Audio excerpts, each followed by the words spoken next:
Hey everybody, we've been getting a lot of questions recently about ADD and ADHD and how is it that chiropractic can help that? And a lot of what I'm going to share with you comes from my experience, and some of it is opinion. So just listen to this and tell me if it makes sense. If it makes sense to you, then pursue it and research it and decide if chiropractic is really for you or not.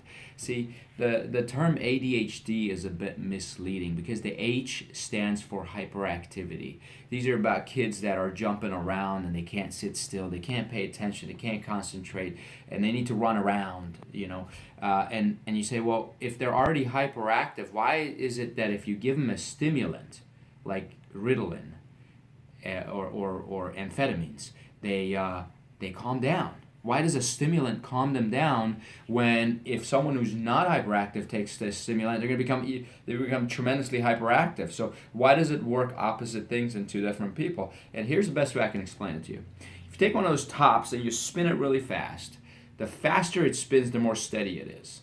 When it slows down is when it starts to wobble and go all over the place. So I want to challenge the notion that these children are hyperactive, and I want to tell you that they're actually hypoactive. That means their nervous system is not active enough. To increase that activity, they have to move. So they tap their foot, swing their leg, walk around, jump around, because that stimulates their nervous system and brings them up to a level where they feel normal.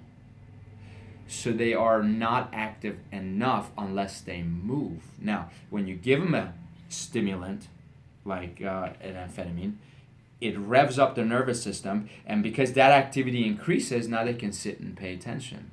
So how does chiropractic play in that? Two things. Number one, every time a child gets an adjustment, it stimulates their brain. It increases neurologic activity. That alone is beneficial to do.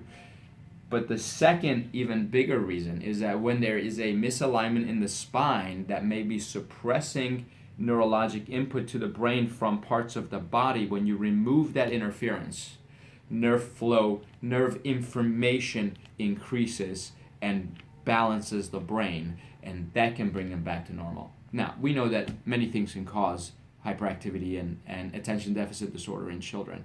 This may be just one. But if a child's nervous system is not active enough, something could be suppressing that activity, and that may be coming from the brainstem, where the first bone in the spine is, or it could be coming from tension on the spine as a whole because of postural difficulties and problems. Either way, an adjustment can only benefit them, and in so many ways. Hope that made sense. Let me know if you have questions. Take care.